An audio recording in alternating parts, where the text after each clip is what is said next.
ఒక పోర్టు కట్టడానికి 200 ఎకరాలు 300 ఎకరాలు, మ్యాక్సిమం 500 ఎకరాలు.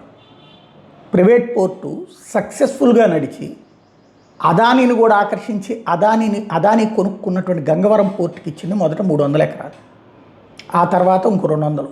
అట్లాగే టోటల్గా అది డెవలప్ అయ్యాక ఓవరాల్గా ఒక 1000 ఎకరాలు ఇది పోర్టుకి ఇచ్చినటువంటిది. కానీ ఇప్పుడు ఏమైపోయిందంటే 99 పైసలకి భూములు ఇచ్చిన తరహాలో, అంటే పారిశ్రామికవేత్తకి అతని జేబులో డబ్బులు అక్కర్లేదు, మనం భూమి ఇస్తాం, ఈ భూమిని తాకట్టు పెట్టి వచ్చేటటువంటి అప్పుతో అతను పరిశ్రమ పెట్టాలి.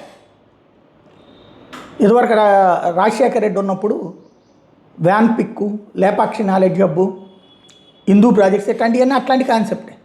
దాన్ని తీవ్రంగా తప్పుబట్టి దూషించి ద్వేషించి ప్రజలకి ఎక్స్ప్లెయిన్ చేసి ఇప్పుడు 99 పైసలకి ఇస్తున్నాయి ఒక ఎత్తు అయితే, పోర్టుకి మచిలీపట్నం పోర్టు ఒకప్పుడు 1000 ఎకరాలు ఎట్లాగే కట్టబెడుతుంటే అక్కడ ప్రజలు తిరగబడితే ఆగిపోయింది.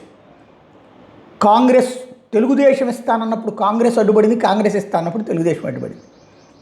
ఇప్పుడు ఆ బందర్ పోర్ట్ ఏదో మళ్ళీ దారికి వస్తుందంటే మళ్ళీ దానికి 6408 ఎకరాలంట. ఈ ఎకరం 1 కోటి రూపాయలు వేసుకుంటే 6408 కోట్ల రూపాయలు.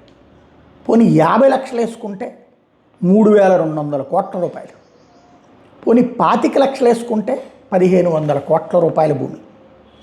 అప్పుడు ఏమవుతుంది దానివలన? ఆ ప్రజలకి ఎంత ఇస్తారు?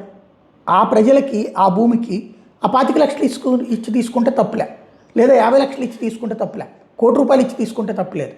వాళ్ళకేమో 10 లక్షలు 5 లక్షలు ఇచ్చి ప్రభుత్వమేమో అది ఎంత రేట్ అన్నటువంటిది చెప్తే దాన్ని బేస్ చేసుకుని వాళ్ళు సంపాదించుకుంటున్నారు.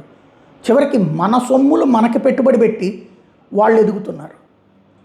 ఇది కరెక్టా? ఆలోచించుకోవాల్సిన అందరూ. బందర్ పోర్టు సక్సెస్ కావాలని మనస్ఫూర్తి కోరుకుంటా నేను. కానీ అవసరమైన మేర భూములు ఇవ్వండి. భూములు వాళ్ళు సంపాదించుకోవడానికి కాదు, ప్రజలు బ్రతకడానికి ఇవ్వాలి. ఎక్కడైనా సరే పెద్దవాడు అవ్వడానికి కాదు, పెద్దవాడు అవుతున్నప్పుడు అతని వలన ప్రయోజనం సమాజానికి అందాలి. అంతేగాని సమాజపు సొమ్ముతో ఒకడు పెద్దోడు అవ్వడం కాదు. ఇది ఆలోచించుకుంటే బెటర్.